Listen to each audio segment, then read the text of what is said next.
Important है, बहुत ज्यादा पूछा जाता है। इम्पोर्टेंट, इसको कह सकते हैं कि वेरी इंपॉर्टेंट। वेरी इंपॉर्टेंट मतलब इसको तो आना ही आना है। बीजांड, ओव्यूल, स्ट्रक्चर ऑफ ओव्यूल। और ये जो भाग होता है, ये कौन सा भाग होता है?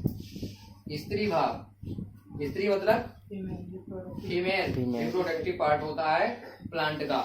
और जो मेल रिप्रोडक्टिव पार्ट होता है वो होता है एंड्रोसियम। उसी से जो एंथर होता है, उसी से परागकण निकलते हैं, बनते हैं, मेच्योर होते हैं। उसके बाद में जब इसका स्फुटन होता है तब एक दूसरे से जाके चिपक जाते हैं वर्तिकाग्र पर, फिर वो जर्मिनेट होते हैं। उसके बाद में एक पराग नली निकलती है, उसके बाद में वो यहाँ पर पहुंचते हैं, फिर इनका फर्टिलाइजेशन होता है, निषेचन। और परागण के तुरंत बाद निषेचन होता है। जैसे ही परागण होगा और तुरंत उसके बाद में निषेचन की प्रक्रिया पूरी स्टार्ट हो जाएगी। जो वर्तिकाग्र होगा वहां से स्टार्ट होगा, और जहां पर वो उसमें पदार्थ टाइप के होते हैं चपचपे, वो उसको चपका लेंगे और धीरे धीरे जो उससे पराग नली निकलेगी, पराग कण वहीं पर रहेगा, पराग नली निकल के नीचे आएगी, यहाँ तक उसको भेजती हुई, बीजांडकाय को भेजती हुई यहाँ पर पहुंच जाएगी और इससे फर्टिलाइजेशन होगा। उसके बाद में इससे होगा, क्योंकि आवृत बीजियों का ये लक्षण होता है कि डबल फर्टिलाइजेशन, द्वि निषेचन, ये आवृत बीजियों का लक्षण होता है। अनावृत बीजियों में एक ही निषेचन होता है, एक ही बार में। इसमें होता है द्वि निषेचन। और इसमें पूछा जाता है अनिषेक फलन। अनिषेक फलन किसे कहते हैं? अनिषेक फलन। अनिषेक फलन वह प्रक्रिया होती है जिसमें बगैर फर्टिलाइजेशन के बीज बन जाता है। अब कहोगे कि बगैर फर्टिलाइजेशन के कैसे तैयार हो जाता है फल? मतलब फल बनेगा लेकिन फर्टिलाइजेशन नहीं होगा। कैसे? जैसे अगर अनिषेक फलन है कोई भी फल और उसमें बीज नहीं पाए जाएंगे, ठीक है, जैसे केला है उसमें बीज नहीं होते हैं, अनानास है उसमें बीज नहीं होते हैं, अंगूर है उसमें बीज नहीं होते हैं, तो ये उदाहरण किसके हैं? अनिषेक फलन के। बगैर फर्टिलाइजेशन के फल का निर्माण कहलाता है अनिषेक फलन। अब बहुभ्रूणता उसको कहा जाता है जिससे एक बीज से बहुत से भ्रूण निकलते हैं। जैसे संतरा है, ठीक है, इसमें आ जाएगा संतरा आ जाएगा, पाइनस आ जाएगा, पाइनस इस टाइप के आ जाएंगे इसमें, ठीक है। इसमें जो अनिषेक फलन होते हैं इसमें केला आ जाएगा, केला, और अनानास, अंगूर आ जाएगा, ये सब इसमें आ जाएंगे, ठीक है। इस टाइप के पूछे जाते हैं शॉर्टकट में, छोटे छोटे, इनको उत्तर देना है, ठीक है। और ये जो पार्ट है ये फीमेल पार्ट है। कौन सा पार्ट है? फीमेल। मेल पार्ट जो होता है वो होता है एंड्रोसियम। एंड्रोसियम जो ये हमने दिखाया है इसमें पराग कण। पराग कण कहाँ बनता है? एंथर में। एंथर कैसा होता है आपको दिखाई पड़ेगा, ऐसे करके, ऐसे ये डंठल लगा होता है, ऐसे करके हम काट कर इसको दिखाएंगे ऐसे करके ताकि पता चले, ठीक है। दुई पाली होती है इसमें। कितनी पाली होती है? दुई पाली। और 4 लघु बीजाणुधानी होती है। कितनी लघु बीजाणुधानी होंगी? इसमें 4, 2 और 2 4, यहाँ से बटा होगा और यहाँ से इसे बटा होगा, ठीक है। इसके अंदर जो भरे होंगे वो क्या भरे होंगे? पराग कण, पोलन ग्रेन्स इनको कहा जाता है, पराग कण भरे होंगे, ठीक है।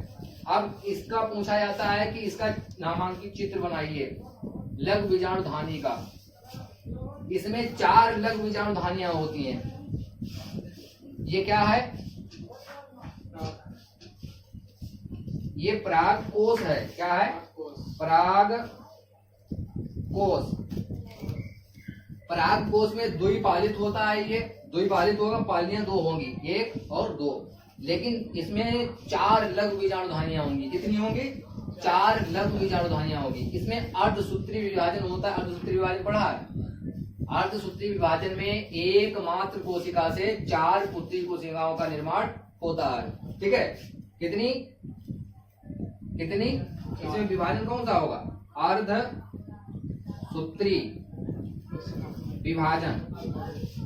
अर्धसूत्री विभाजन में एकमात्र कोशिका से 4 पुत्री कोशिकाओं का निर्माण होता है। ठीक है, अगर उसमें पूछ लिया कि तुम्हें लगभग 120 पुत्री कोशिकाओं का निर्माण करना है, तो विभाजन डॉटर सेल का निर्माण करना है, तो इसमें मात्र कोशिकाओं की कितनी आवश्यकता होगी?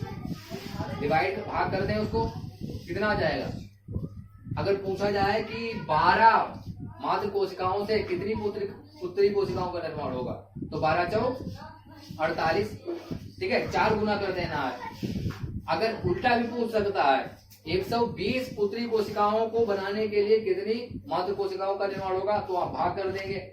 ठीक है, अगर पूछा जाए कि एक मात्र कोशिका से कितनी पुत्री कोशिकाएं होंगी, तो गुणा कर देना है 4 से, आ जाएगा। ठीक है, या तो भाग करना है या तो गुणा करना है, उसको आ जाएगा। क्योंकि एक मात्र कोशिका से 4 पुत्री कोशिकाओं का निर्माण होता है अर्धसूत्री विभाजन में।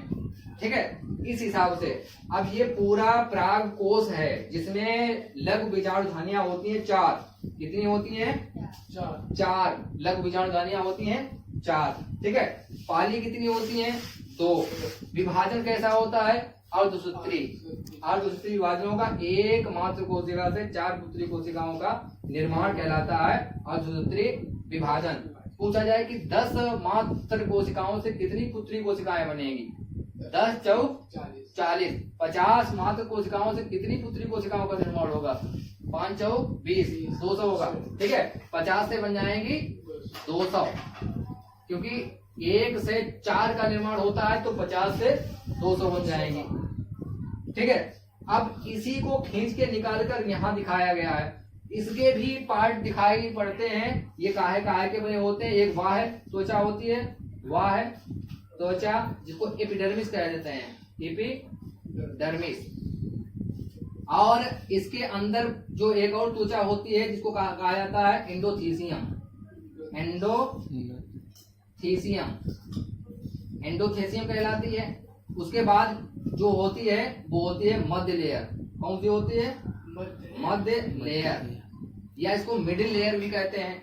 सबसे जो अंदर की होती है उसको कहा जाता है टेपिटम। ठीक है, सबसे अंदर की जो होती है टेपिटम होती है, जिससे इसको पोषण प्राप्त होता है। पूछा जाए कि पोषण किससे प्राप्त होता है, तो पोषण प्राप्त होगा टेपिटम से। कहाँ से प्राप्त होगा? टेपिटम से। सबसे बाहर की बाह्य त्वचा एपिडर्मिस होती है, उसके बाद एंडोथीसियम होती है, उसके बाद में जो होती है मध्य लेयर होती है, उसके बाद में टेपिटम होती है। टेपिटम से इसको पोषण प्राप्त होगा।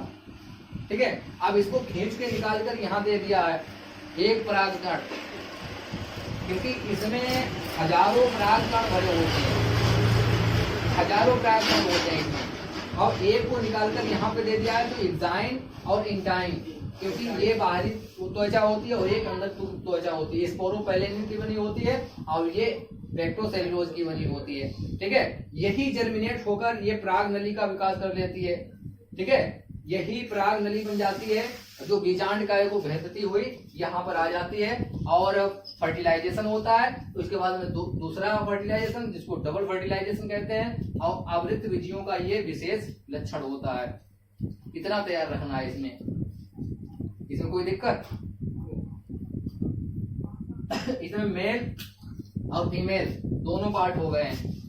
इसमें कुछ 60 नोट पूछे जाते हैं, जैसे पूछा गया कि बहुवर्णता किसे कहते हैं, छोटे छोटे पूछे जाएंगे। अब अर्धसूत्री विभाजन तो पहले भी पढ़ा होगा कि एक मात्र कोशिका से 4 पुत्री कोशिकाओं का निर्माण होता है। समसूत्री विभाजन में एक मात्र कोशिका से 2 पुत्री कोशिकाओं का निर्माण होता है। बहुभ्रूणता में वो होता है जिसमें एक बीज से कई भ्रूण तैयार हो जाते हैं। और अनिषेक फलन में जब बगैर निषेचन के ही, बगैर फर्टिलाइजेशन के ही फल का निर्माण हो जाता है, तो इसको अनिषेक फलन कहते हैं। उदाहरण केला, अनानास, अंगूर, इनमें कभी भी बीज आपको नहीं मिलेंगे। केला में बीज नहीं मिलेंगे, अनानास में बीज नहीं मिलेंगे, अंगूर में बीज नहीं मिलेंगे। कुछ ऐसे NAA जो हार्मोन होता है, NAA, इसका नाम होता है नेफ्थेलिन एसिटिक एसिड।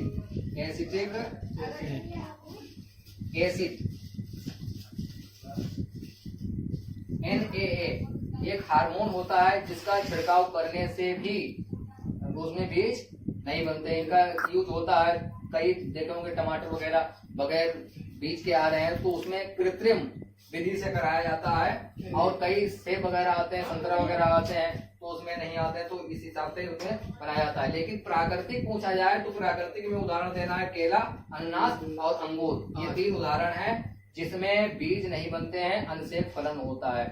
ठीक है, अनिषेक फलन होता है।